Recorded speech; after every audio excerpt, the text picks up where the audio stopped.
ඊට දෙවෙනි කොටස තියෙන්නේ ගිණුම්කරණය. ඒකේ ප්‍රශ්න දෙකක් තියෙනවා. දෙකක් ලියන්න ඕනේ. තුනක් දීලා තියෙනවා. තෝරා ගැනීමක් කළා දෙකක් කරන්න පුළුවන්.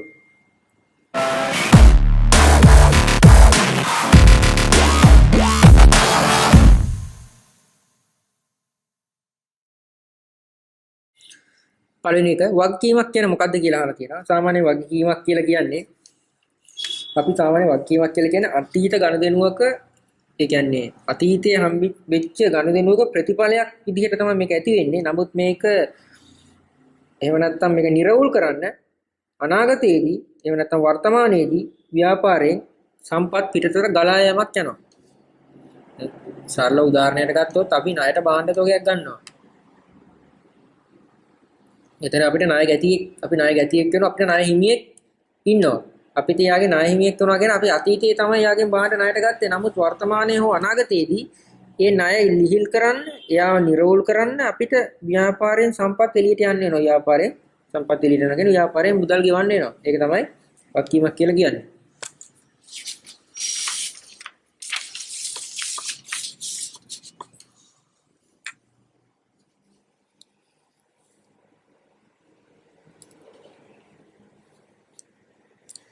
දෙවෙනි කොටස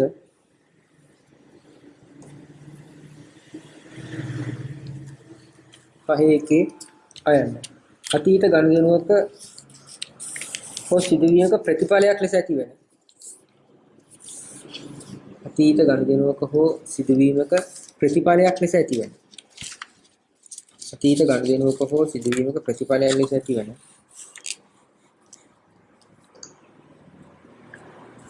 අතීත ගනුදෙනුවක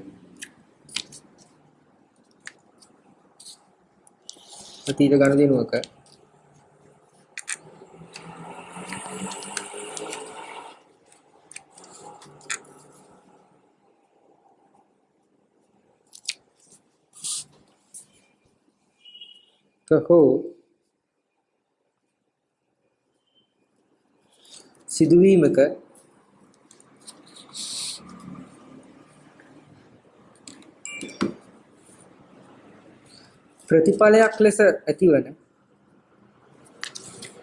ප්‍රතිඵලයක් ලෙස ඇතිවන එය නිර්වුල් කිරීමට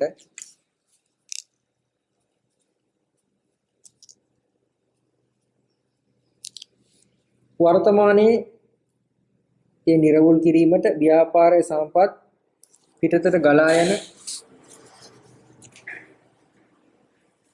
ව්‍යාපාරයේ සම්පත්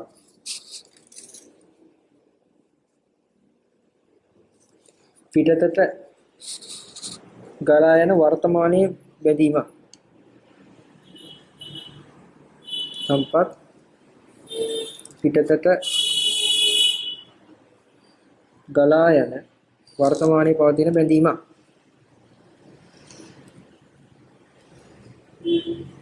වර්තමානයේ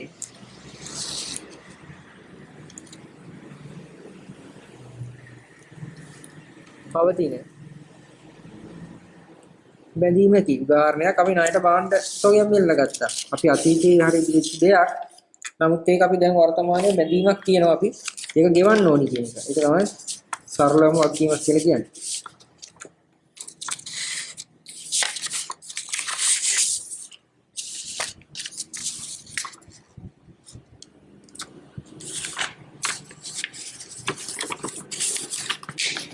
ලෙජරේ ඇති ගිණුම් වර්ග දෙකක් නම් කරන්න කියලා තියෙනවා. ආයන්නේ තියෙන්නේ ලෙජරේ ඇති ගිණුම් වර්ග දෙකක්. ගිණුම් වර්ග පහක් තියෙනවා. ඔයාලට කැමති දෙකක් ලියන්න පුළුවන්. වත්කම් වගකීම් ආදායම් වියදම් ප්‍රාර්ථනය එහෙම නැත්නම් අත්කම් වගකීම් ආදායම් වියදම් හිමිකම් කියලා පහක් තියෙනවා.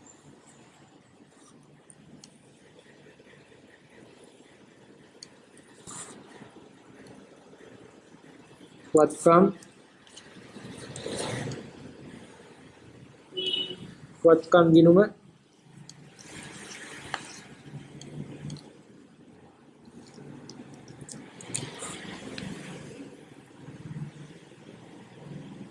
ආදායම් ගිණුම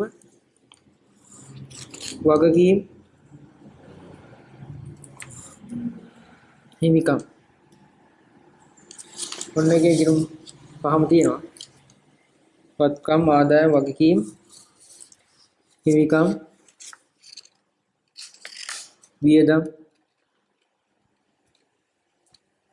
වියදම්, ගිණුම. වත්කම්, වගකීම්, ආදායම්, වියදම්, හිමිකම්, වියදම්, ගිණුම. පහක් තියෙනවා, දෙකක් ලියවනම් ඇති. ඊට දෙක පහ සඳහා ගනුදෙනු වල දිට්ඨ සටහන් ලියනවලු. අයිතිකරු පෞද්ගලික ප්‍රයෝජන සඳහා රුපියල් 2000ක් ගත්තා. ගැන්ලි ගිණුම හර මුදල් ගිණුම බැර. ගැන්ලි ගිණුම හර මුදල් ගිණුම බැර. අයිතිකරු ගත්තේට අපි කියන්නේ ගැන්ලි කියලා. ගැන්ලි ගිණුම හර 2000යි. භාණ්ඩ ගත්තාම මේක ගැනුම් ගිණුම බවටපත් වෙනවා. දැන් වෙන්නේ මුදල් ගිණුම. සල්ලි ගත්ත කිව්වෙන්ද මුදල් ගිණුම වෙනවා. භාණ්ඩ ගත්තා නම් මේක ගැන්ලි ගිණුම හර ගැනුම් ගිණුම බැර කියලා තමයි එන්නේ.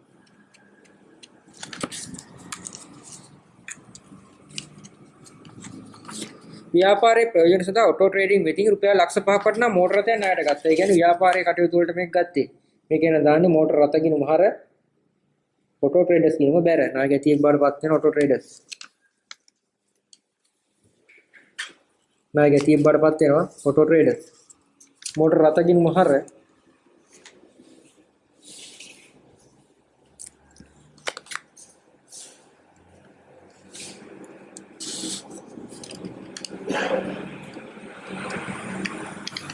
मोटर आता है हर लक्ष्य पाई ऑटो ट्रेडर्स बेरे लक्ष्य पाई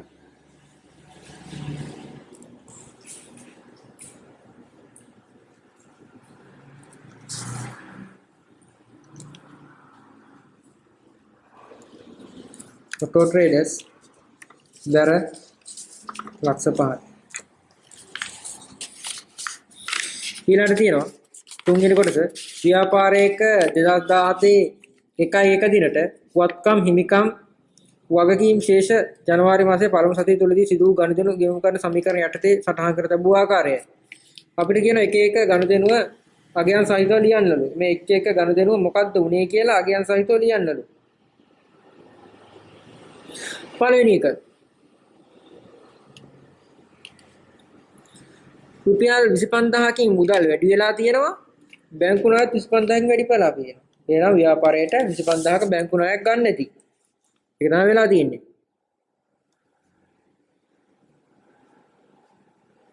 ශුන්‍ය ආයන්නේ 1 ව්‍යාපාරයට රුපියල් 25000ක බැංකු ණයක් ලබා ගැනීම ව්‍යාපාරයට රුපියල් 25000ක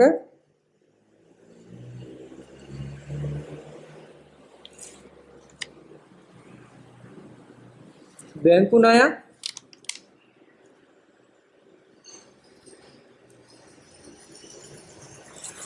ලබා ගැනීම ව්‍යාපාරයේ රුපියල් 25000ක් බැංකු ණයක් ගත්තලු ඊළඟට බඩු තොගය අඩු වෙලා තියෙනවා ණය ගැතියෝ කියලා 15000කින් වැඩි වෙලා තියෙනවා ලාභයක් 15000කින් වැඩි වෙලා තියෙනවා එහෙනම් මේක අනිවාර්යයෙන්ම රුපියල් 10000ක පිරිවැය බඩු තොගයක් 15000කට ණයට විකුණලා තියෙනවා ඒකෙන් තමයි 5000ක ලාභයක් ආවේ. තොගේ අඩු වෙලා තියෙනවා 10000කින්. 15000ක් වැඩිලා තියෙන්නේ ණයට විකුණපු හින්දා. 15000ක පිරිවැය වූ බඩු තොගයක් රුපියල් 10000ක පිරිවැය වූ බඩු තොගයක් රුපියල් 15000කට ණයට විකිණීම.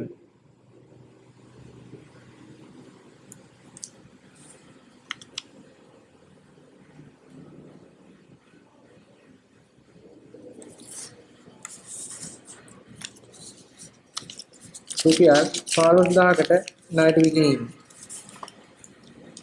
ඊළඟ බාර 3 මුදල් 7000කින් අඩු වෙලා තියෙනවා. කඩකුලි 7000කින් අඩු වෙලා තියෙනවා. එහෙනම් මෙතන අනිවාර්යෙන් වියදමක් තමයි යන්නේ නැත්තේ. මුදල් රුපියල් 7000කින් අඩු වෙලා තියෙනවා. කඩකුලි 7000කින් අඩු වෙලා තියෙනවා. කියන්නේ රුපියල් 7000ක කඩකුලියක් මුදලින් ගෙවීම. ව්‍යාපාරයේ කඩකුලිය මුදලින් ගෙවීම. රුපියල් ව්‍යාපාරයේ කඩකුඩේ රුපියල් 7000ක් මුදලින් ගෙවීම. කඩකුලි රුපියල් 7000ක්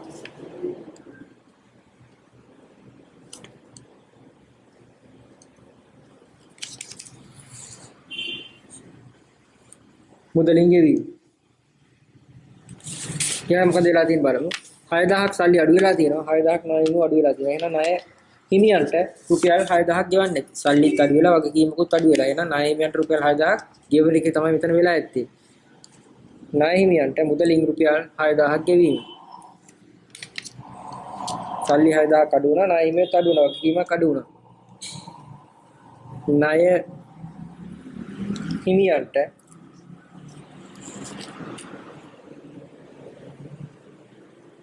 මුදලින් 6000ක් ගෙවීම.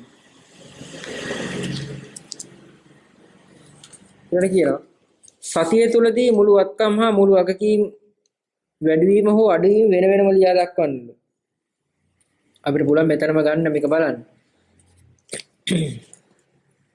වත්කම් වලට මොකද උනේ කියලා ගන්න පුළුවන් ගැනු මේ එකතුව. වත්කම් වලට මොකද උනේ කියලා අපිට ගන්න පුළුවන් එකතුව. 25000ක් එකතු වුණා 10000ක් අඩු වුණා. එතකොට ඉතුරු වෙන්නේ 15000යි. ආයි 15000ක් එකතු වුණා. එතකොට 30000යි. මේ 30000න් 7000ක් අඩු වුණා. එතකොට 23000යි. මේ 23000න් ආයි 6000ක් අඩු වුණා. එතකොට රුපියල් 17000. ඔන්න වත්කම් වල වෙනස. 25000ක් එකතු වුණා. සාමාන්‍යයෙන් උඩින් තිබුණා 25000ක් තිබුණා. 10000ක් අඩු වුණා. 15000ක් එකතු වුණා. 7000ක් අඩු වුණා. 6000ක් එකතු වුණා. අපිට මෙතනම යට තීරුවේ එකතුව ගත්තා නම් ඒක පැහැදිලිව දාගන්න පුළුවන්. ඊළඟ බලමු හිමිකම් වලට මොකද උනේ කියලා. හිමිකම් වලට මොකුත් වෙලා නැහැ. 5000ක් වැඩි වෙලා තියෙනවා. ආයි 7000ක් අඩු වෙලා තියෙනවා. එහෙනම් හිමිකම 2000ක් ඍණ අඩු වෙලා තියෙනවා. වගකීමුත් ඕන අපිට ගන්න පුළුවන්. 25000ක් තියෙන එක 6000ක් වෙලා තියෙනවා. 25000ක් තියෙන එක 6000ක් වෙලා තියෙනවා. ඒ කියන්නේ වගකීම් 19000ක් බවට පත් වෙලා තියෙනවා. 19000ක් බවට පත් වෙලා තියෙනවා. ලියන්න වෙනම වත්කම් වැඩි වීම 17000යි. ආයන්න වත්කම් වැඩි වීම රුපියල් 17000යි. හිමිකම අඩු වීම රුපියල් 2000යි.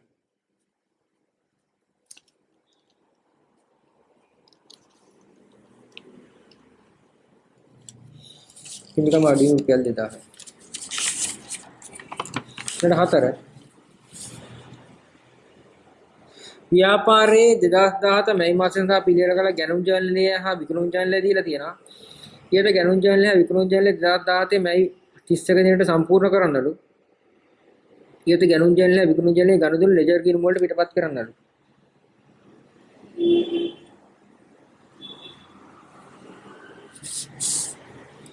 මම ආයේ ගැනුම් ජනලය මෙතන ගහනවා. මම ආයේ ගැනුම් ජනලය මෙතන හදනවා.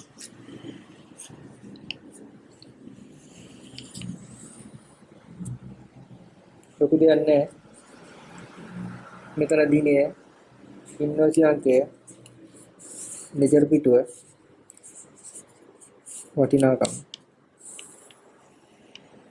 මම පොඩි ගැනුම් ජනලයක් ගැහුවා.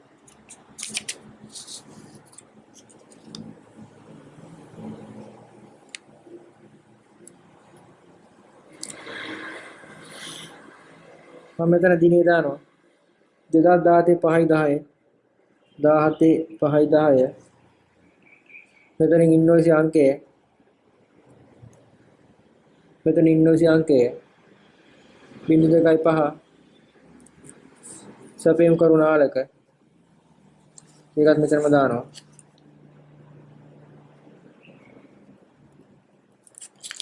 සපයම් කරුණාලක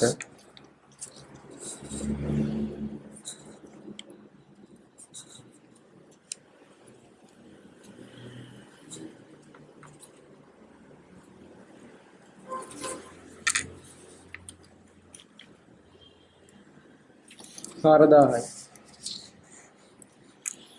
ඊළඟට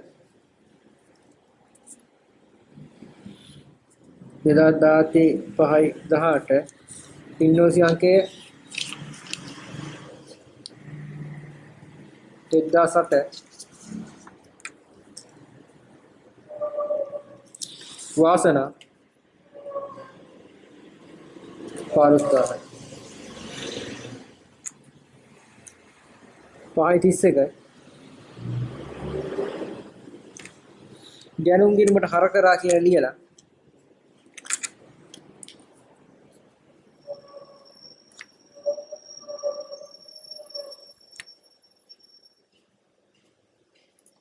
ගැනුම් ගිණුමට හර කරා කියලා ලියලා මේ මුළු වටිනාකම ගන්න 19000.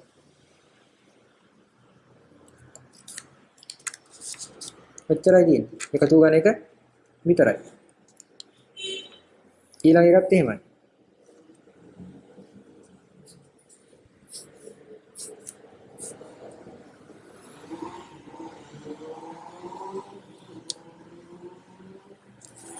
ඒකේ දාන්න දිනය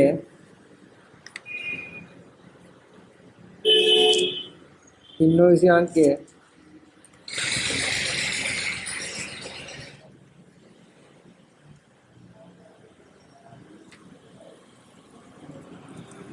සැපයුම් කරු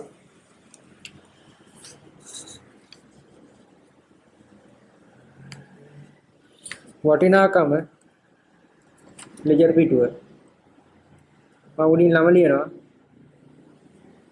විකුණුම් ජාලය මේ තියෙන තොරතුරු ටිකම ආයි ලියන්න මේ තියෙන තොරතුරු ටිකම ආයි ලියන්න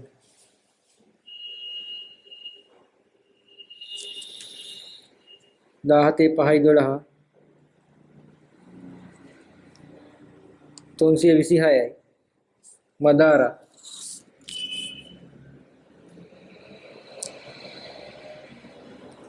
වටිනාකම 6200යි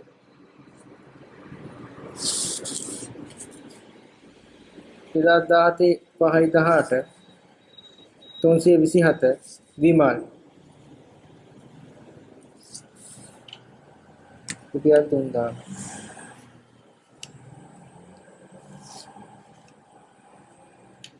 9200යි විකුණුම් ගිණුමට බැර කළා විකුණුම් ගිණුමට බැර කළා මොනක තමයි ගැනුම් ජාලය හා ගිණුම් ජාලය ලොකු දෙයක් නැහැ තන එකතු ගන්න විතරයි අපිට තියෙන්නේ ඊළඟ තියෙනවා ලෙජර් ගිණුම් වලට පිටපත් කරන්න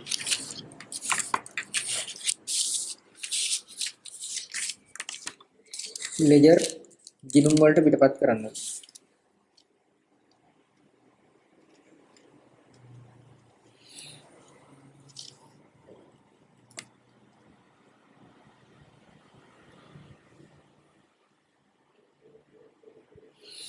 මම පොඩි ටී ගිණුමක් ගන්නවා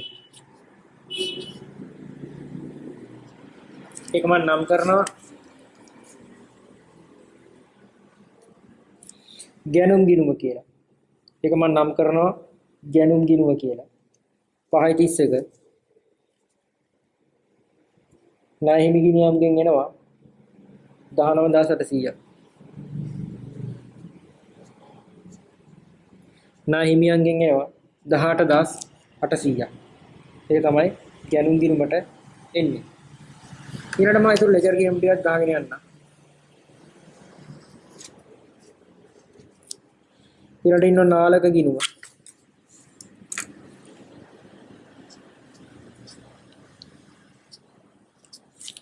ඊළඟට ඉන්න නාලක ගිණුම නාලකටත් අපි බැර කරනවා නාලකට අපි බැර කරනවා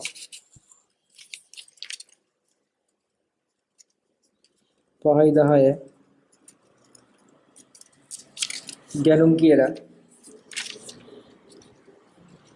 4800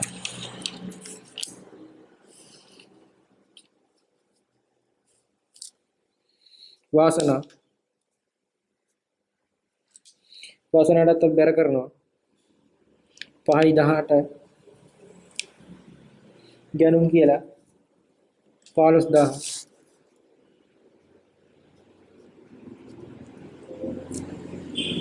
ඊළඟට මම විකුණුම් ගිණුම ගහනවා.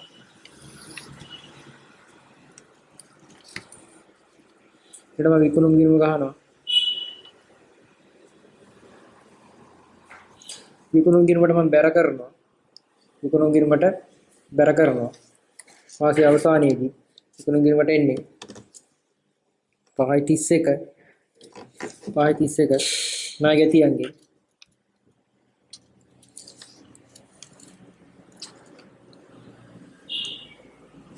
ඒක අපි එකතුව තමයි දාගන්නේ. මෙතන මට එනවා එකතුව 9200. ඊළඟ මම පොට්ටි ගිණුම් දෙයක් ගහ ගන්නවා. ඒ අනිත් ගණිතන කරුවන් දෙන්න දාගන්න. අනිත් තින්නේ අපිට මදාරා සහ විමල්. මදාරා ඉන්නවා. මදාරාට හර කරන්න. 5.12 විකුණුම් කියලා. 5.12 විකුණුම් කියලා. 6200. ඊළඟට ඉන්නේ විමල්.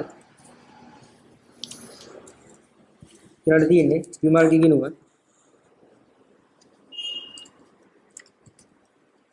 මේ තියෙන විමල්ගේ ගිණුම. විමල්ටත් 5.26 තමයි විමල්ට විකුණලා තියෙන්නේ. විමල්ට විකුණලා තියෙනවා රුපියල් 3000. මම ඒකත් හර කරනවා විකුණුම් කියලා.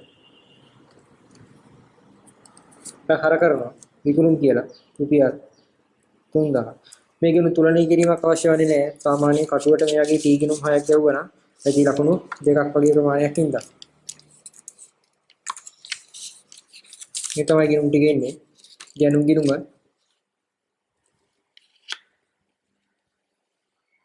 නාලක ගිණුම වෙනම තියෙනවා. මදාරා ගිණුම තියෙනවා. විකුණුම් ගිණුම තියෙනවා. විමල් ගිණුම තියෙනවා. වාසනා ගිණුම තියෙනවා. අදාළ ණය හිමියන්ට අපි බැර කරන්න ඕන වගකීම් හින්දා ණය ගැතියට හර කරන්න ඕනේ. විකුණුම් කියන්නේ ආදායමක් හින්දා බැර කරන්න ඕන විකුණුම් ගිණුමට. ගැනුම් කියන්නේ වියදමක් හින්දා ගැනුම් ගිණුමට හර කරන්න ඕන.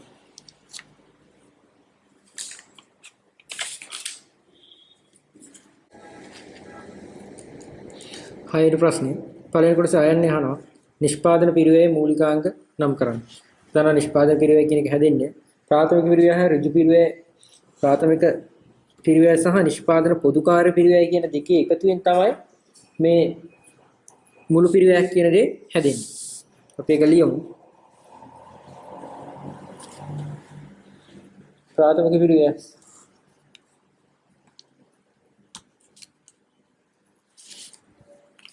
පිරිවැය මූලිකාංග ප්‍රාථමික පිරිවැය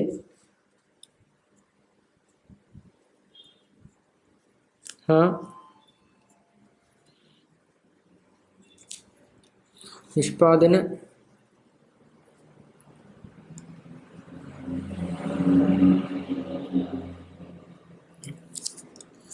පොදු කාර්ය පිරිවැය. එහෙම නැත්නම් පිරිවැය මූලිකාංග ගන්න පුළුවන්. මෙහෙම ගන්නත් පුළුවන්. මේ දෙවෙනි ක්‍රමය ඍජු ද්‍රව්‍ය ඍජු ශ්‍රවය ඍජු වෙනත් අපි මේවට කියන ප්‍රාථමික පිරිවැය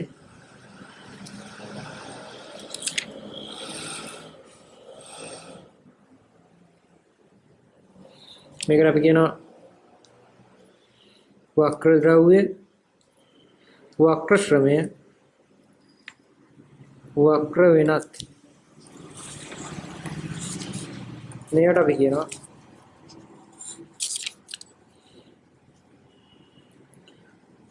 නිෂ්පාදන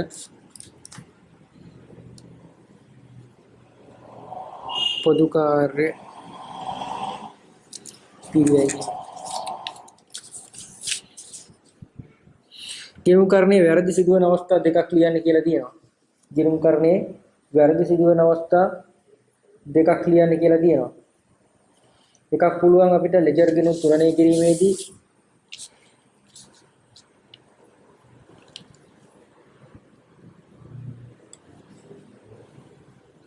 ලෙජර් ගිණුම් තුලනය කිරීමේදී වෙන්න පුළුවන්.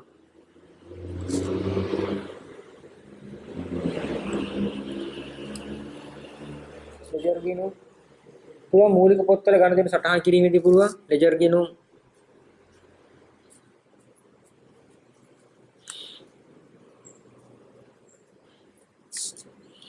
තුරණය කිරීමේදී මූලික සටහන් පොත්වල ලෙජරයට පිටපත් කිරීමේදී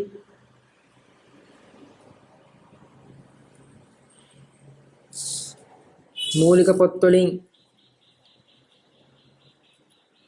ලෙජරයට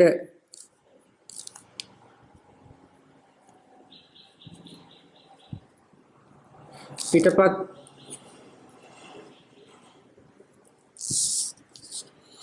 මූලික පොත්වලින් ලෙජරයට පිටපත් කිරීමේදී තා පුළුවන් අපිට ශේෂ පිරික්සම පිළියෙල කිරීමේදී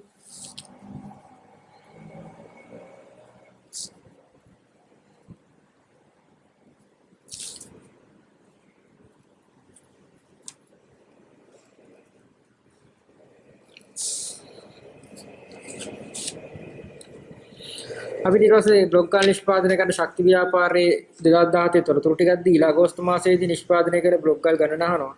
අගෝස්තු මාසයේ සඳහා ඍජු ශ්‍රම පිරිවැය අහනවා. බ්ලොග් ගාලක පිරිවැය රුපියල් 30යිලු. නිෂ්පාදන පොදුකාර පිරිවැය තියෙනවා. මුළු නිෂ්පාදන පිරිවැය තියෙනවා. ඍජු ද්‍රව්‍ය පිරිවැය තියෙනවා. අපිට පුළුවන් මෙතනදී මේක හදන්න.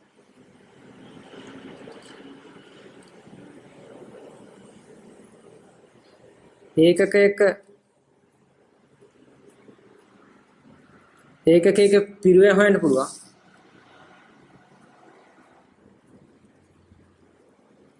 මුළු පිරිවැය ඒක ගන්නින් බෙදලා. ඒකකයක පිරිවැය 30යි. මුළු පිරිවැය 60000යි. ඒකක් ගන්න දන්නේ නැත්තේ. ඒකක් ගණන 60000 බෙදන්න 30න් ඒකක් ගණන 60000 බෙදන්න 30න් 2000යි. ඒකක් ගණන 2000යි.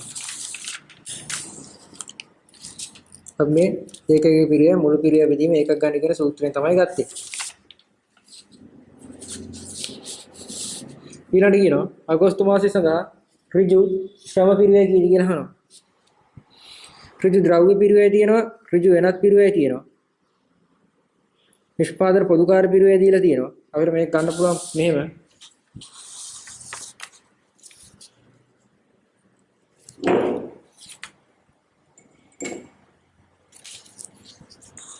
අපිට මේක ගන්න පුළුවන් මෙහෙම.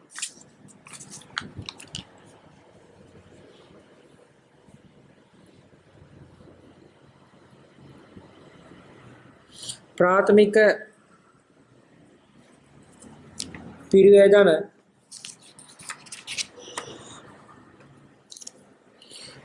පිරිවැය ධන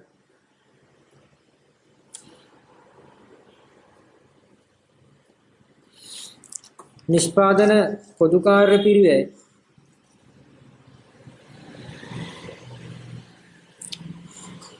මුළු පිරිවැය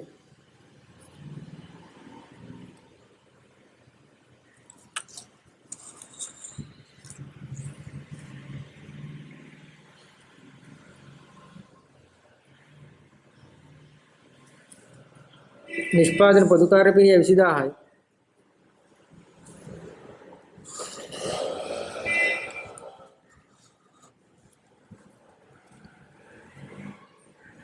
මුල් නිෂ්පාදන පිරිවැය 60000යි. ප්‍රාථමික පිරිවැය අපිට හොයාගන්න පුළුවන් 40000යි. අපිට ගන්න පුළුවන් ඍජු ද්‍රව්‍ය ඍජු ශ්‍රමය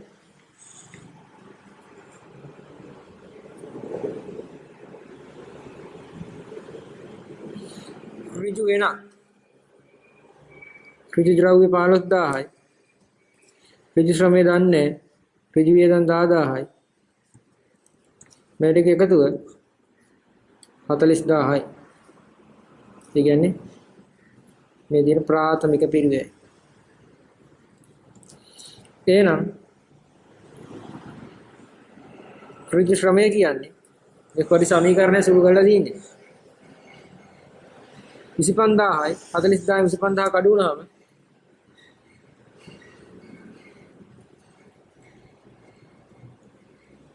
15000යි.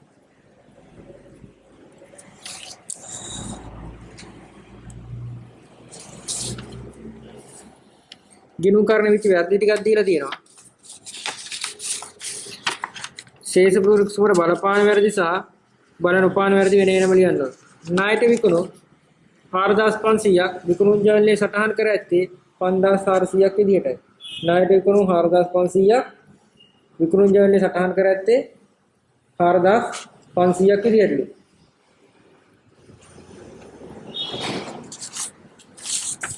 ශේෂ පුරුක්ෂ සමානයට බල නොපාන වැරදි. පළවෙනි එක බලපාන්නේ නැහැ. දෙක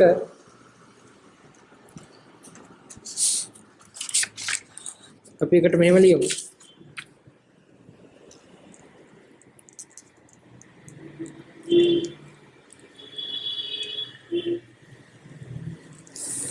බල නොපාන වැරදි.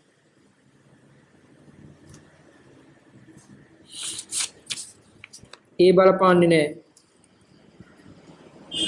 බලපාන වැරදි.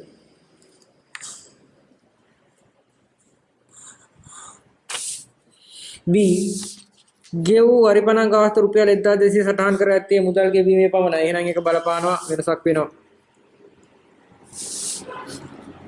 C රුපියල් 8000ක විදුලි ගාස්තු ගිණීමේ ශේෂ පිරික්සුමට පිරික්සුමට උපයාගෙන නැත. එහෙනම් ශේෂ පිරික්සුමේ වෙනසක් ඇති වෙන්න පුළුවන්. එක පැත්තක ගිණුමක් නැහැ. D 6000ක ගෙනුම් නියෝජනයක් සම්පූර්ණයෙන්ම පොත් වලින් සටහන් වී නැත. එහෙනම් සම්පූර්ණ සටහන් වී නැත්නම් ඒක ගැලපෙන්නේ නැහැ. බලපාන්නේ නැහැ. ගෙවූ රක්ෂණ ගාස්තු රුපියල් 2500ක් වරිපණන් ගාස්තු ගිණුමට හර කර ඇත. ගෙවූ රක්ෂණ ගාස්තු 2500 වරිපණන් ගිණුමට හර කළා නම් ඒක මූලධර්ම දෝෂයක්. ඒක එන්නේත් නැහැ. දුම් වට්ටම් 1300 අදාළ නැහැ කිව්ව මේ 3100ක් විදිහට දාලා තියෙනවා. ඒක බලපානවා.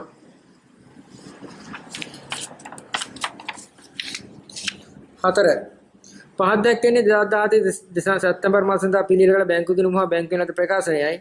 අපිට කියනවා බැංකු ගිණුමේ ශේෂය සංශෝධනය කරනවලු බැංකු සැසඳුම හදන්නලු. අපි දන්නවා මේ වගේ එකක් ආවම මුලින්ම කරන්නේ මේකේ බැංකු ගිණුමේ හර පැත්ත තියෙනවා මේකේ බැර පැත්තේ තියෙනවද කියලා බලන්න. චෙක් තැන්පතුවක් තියෙනවා. හරි 9000 තියෙනවා. ඒක දාන්න. 16000 චෙක් තැන්පතුවක් තියෙනවා. ඒක නැහැ. ණය හිමි කියලා 3000ක් තියෙනවා. ඒක හරි. ඒක තියෙනවා.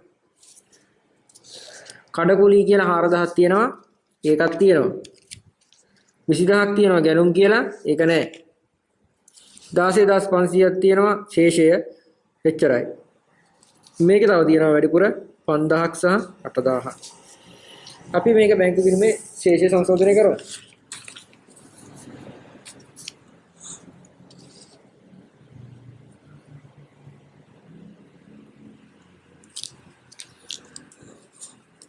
මෙන්න සංශෝධන මුදල් පොත.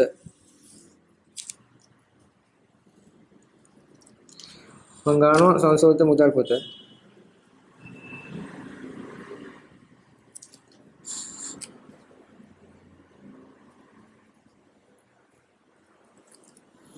මෙන්න මම සංශෝධන මුදල් පොත දානවා.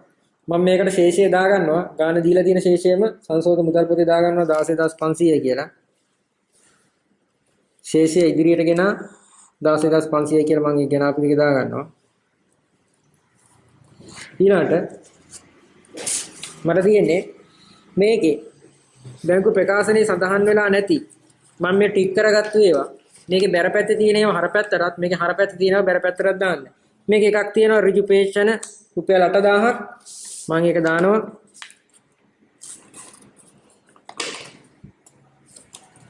ඍජු පේෂණ රුපියල් 8000යි. ඊට පස්සේ තව තියෙනවා මට 5000ක ස්ථාවර නියෝගයක් මම ඒකක් දානවා.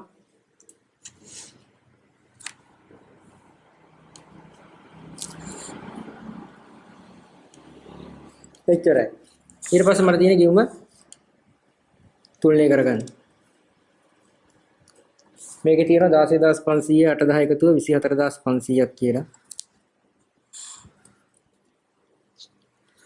මෙතනටත් එනවා 24500ක් කියලා වැඩි පැත්ත එකතුව තමයි දෙපැත්තටම දාගන්නේ. එතකොට මේ පැත්තේ 5000යි තියෙන්නේ 19500ක 19500ක ශේෂයක් පාතට ගෙනා 19500ක ශේෂයක් පාතට ගෙනා අපි ඊට පස්සේ බැංකු සසඳුමක් ගහමු.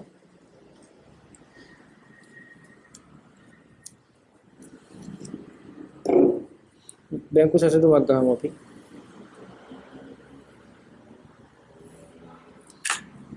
බැංකු සසඳුමක් හදුවා. මම මේක බැංකු සසඳුම පොඩි තීරුවක් ගහගත්තා මෙතනින්. මම මෙතන ලියන්න. බැංකු සසඳුම්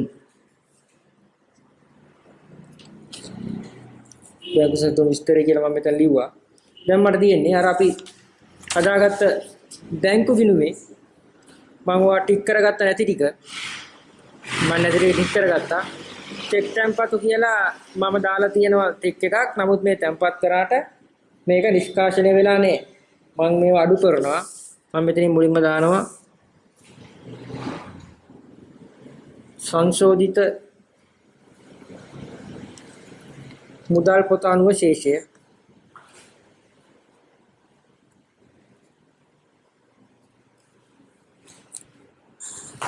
සංශෝධිත මුදල් පොත අනුව ශේෂය කියන්නේ මම දැන් හොයාගත්ත 19500 මම ගානේ හොයාගත්ත 19500 මේ උඩින් හොයාගත්ත 500 තමයි මම මෙතනට දාන්නේ. ඊට පස්සේ අපි සාමාන්‍ය මේක හදද්දී තියෙන ආකෘතියක් තියෙනවා. ඒ ආකෘතිය තමයි සංශෝධන මුදල් පොතේ ශේෂය ගත්තොත් අපි එකතු කරන්නේ නිකුත් කළ නමුත් ගෙවීමට ඉදිරිපත් නොවූ චෙක්පත්. මම මෙතෙන් දානවා එකතු කරා නිකුත් කළ නමුත්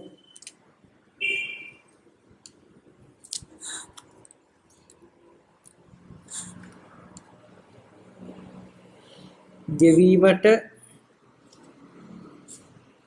ඉදිරිපත් නොවූ චෙක්පත්. මට එහෙම එක චෙක්පතක් හම්බුණා. මම නිකුත් කරාට මේගොල්ලෝ ගෙවන්න ඉදිරිපත් කළ නැති චෙක්පතක් තිබුණා. චෙක් අංක 66යි 76යි 17 කියන එක.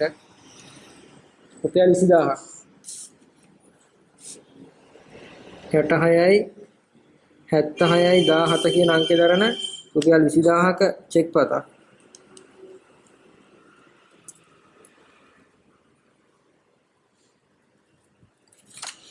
රුපියල් 20000ක චෙක්පතක්. ඊට පස්සේ මම මේක අඩු කරනවා තැම්පත් කළ නමුත් නිෂ්කාශනය නොවූ චෙක්.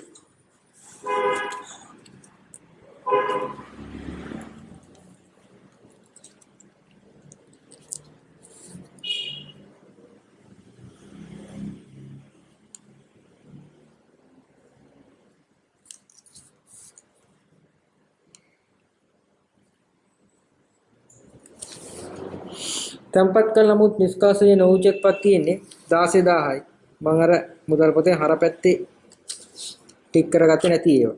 මම ඒකත් මෙතනට දානවා. දැන් බලන්න 19500යි 20000 එකතු කරාට පස්සේ එනවා 39500ක්.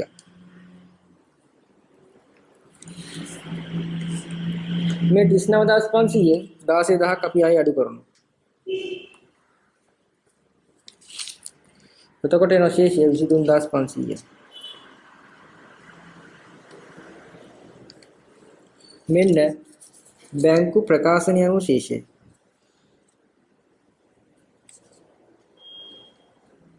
බැංකු ප්‍රකාශනය අනුව ශේෂය බලමු. බැංකු ප්‍රකාශනය අනුව ශේෂය සමානයිද කියලා. මෙන්න මෙතන තියෙනවා 23500ක්. අපේ උත්තරෙත් තව 23500ක් කියන ශේෂයන් දෙක සමානයි.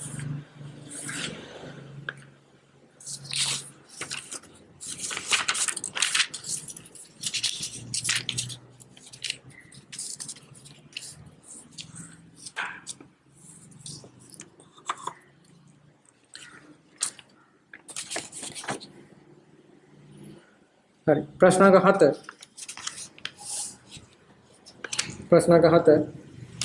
ප්‍රශ්න අංක 7 තියෙනවා. වෙළඳ ගිණුම පිළියෙල කිරීමේ අරමුණ මොකක්ද? සාමාන්‍යයෙන් අපි වෙළඳ ගිණුමක් හදන්නේ අදාළ ගිණුම් කාලත්වයේදී දල ලාභය හෝ දල අලාභය හොයාගන්න තමයි සාමාන්‍ය වෙළඳ ගිණුමක් හදන්නේ.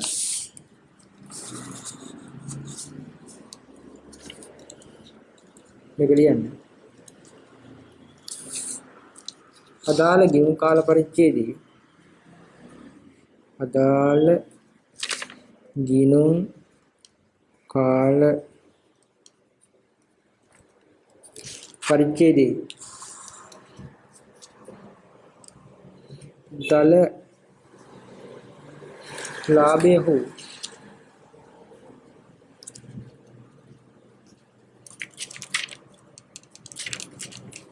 අලාභය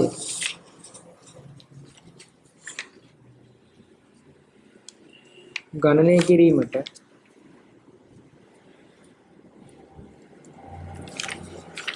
වෙළඳ ගිණුම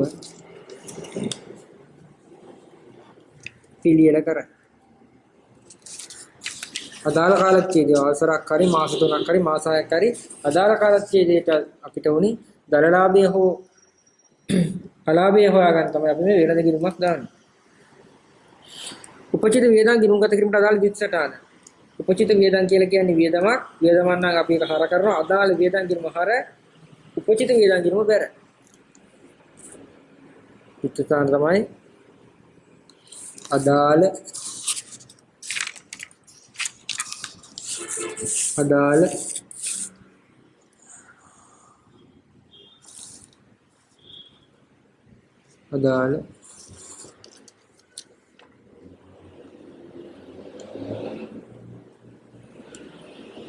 වියදම් ගිණුම හර උපචිත වියදම් ගිණුම. උපචිත වියදම් කියන්නේ වගකීමක්. ඒකයි බැර කරන්නේ. වියදම් කියන්නේ අදාළ වියදම හර උපචිත වියදම බැර. ඊළඟට මිනිමුතු ක්‍රීඩා සමාජයේ 2016 වර්ෂයේ සිට සමාජික සංඛ්‍යාව 100ක් වන අතර එක් අයෙකුගේ වාර්ෂික සමාජික ගාස්තුව රුපියල් 100ක් පිළියෙල කර තියෙන ලැබීම් ගිණුම් ගිණුම තියෙනවා. 2016 1231 අවසන් වර්ෂයට තමයි මිනිමුතු ක්‍රීඩා සමාජයේ ආදායම් ප්‍රකාශය ඉල්ලලා කියන්නේ. අපෙන් ආදායම් ප්‍රකාශය ඉල්ලලා තියෙනවා. අපි මේක බලමු. ආදායම් ප්‍රකාශය හදලා දෙමු.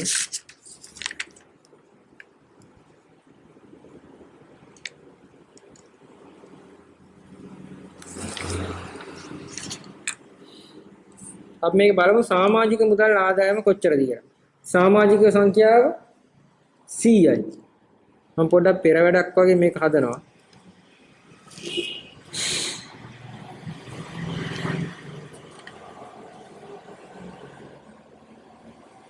මම මේ පෙර වැඩ කියලා ලියලා අපි හදමු සමාජික මුදල්.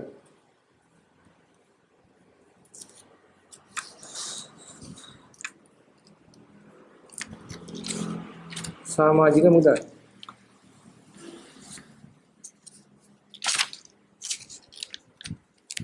सामाजिक मुद्रा सामाजिक इन्ने CI එක්කෙනකින් ගන්නෙත් 100යි.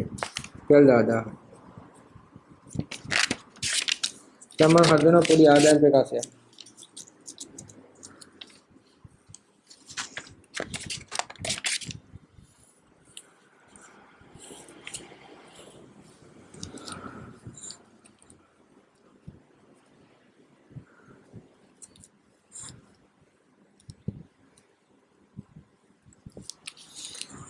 මෙන්න ආදාය ප්‍රකාශය. මුලින්ම දාන ආදායම. ආදායම තමයි සමාජික මුදල්. සමාජික මුදල් මම හොයාගත්ත කලින්ම 10000යි කියලා. ඊළඟ දාන වියදම්.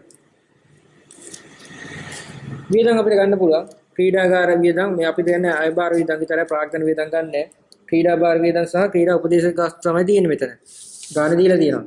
මේ උඩ තියෙන උපකරණ ගැනුම් කියන එක අපි ගන්නෙ නෑ. මේක ප්‍රාග්ධන වියදමක්. ගන්නේ ක්‍රීඩා ගාර වියදම් සහ ක්‍රීඩා උපදේශක ගාස්තු වියදම් කියන වියදම් දෙක විතරයි.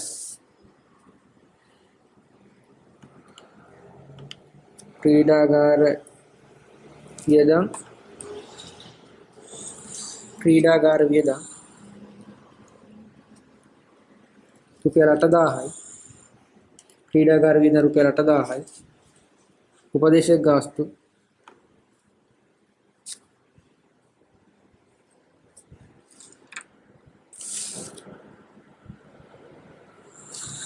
ක්‍රීඩාගාර වියදම් රුපියල් 3000යි. උපදේශක ගාස්තු 5000යි. එච්චරයි තියෙන්නේ. ඔයා මේ 10000 ගන්න මෙතනට ගන්න 8000. 10000න් 8000 අඩු කරාම 2000යි. මේක ලාභයක්. අපි මේ ලාභෙට කියනවා අතිරික්තය කියලා. මේ ලාභෙට කියනවා අතිරික්තය කියලා. හරි ඊළඟ අපිට දීලා තියෙනවා තුන්වෙනි කොටසේදී ශේෂ පිරික්සුමක් දීලා තියෙනවා. ඊට පස්සේ අපිට දීලා තියෙනවා අමතර තොරතුරු ටිකක් දීලා තියෙනවා. අපිට කියනවා ලාභාලාභ ගිණුම හා ශේෂ පත්‍රයේ මූල්‍ය තත්ත්ව ප්‍රකාශනය හදලා දෙන්නේ කියලා.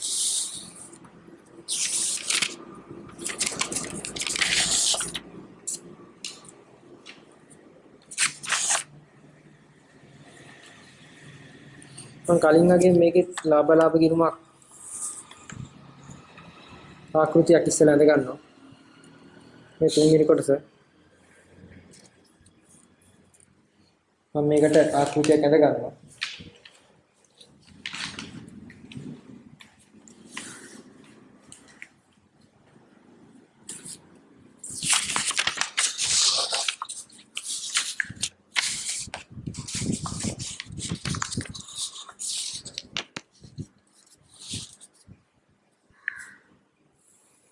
සම්පූර්ණ පිටුවක් කරගෙන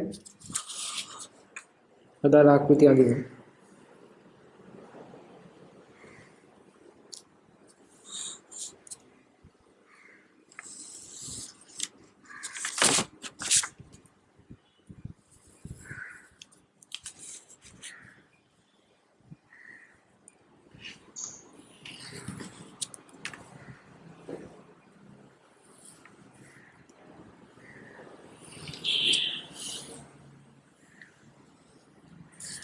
මම ආකෘතියෙන් දා ඊට පස්සේ අපි සාමාන්‍ය ගානේ නම ලියා ගන්න උඩින් Q3 කට තමයි ලියන්නේ. මේ විදිහට රංගගේ ව්‍යාපාරේ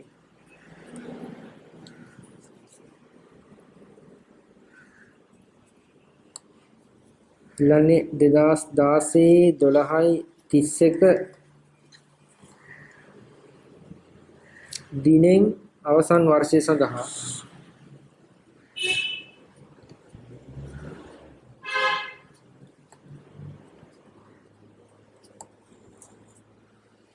දිනෙන් අවසන් වර්ෂය සඳහා වෙළඳ හා ලාභාලාභ ගිණුම. ඒකේ මුලින්ම දාන විකුණුම් අඩු කරා අපසේ වූ ඊට අපි විකුණුම් පිරිවැය හොයන හැටි දැම්මා. විකුණුම් පිරිවැය හොයන්නේ ආරම්භක තොගය එකතු කළා ගැනුම් තව ගෙනීමේ කුලිය ආදී තියෙනවනේ ඉඩ තියලා අඩු කරා අවසන් තොගය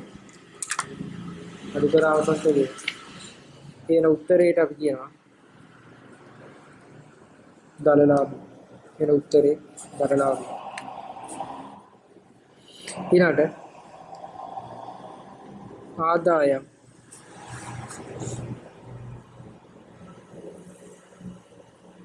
බෙදා හැරීමේ වියදම්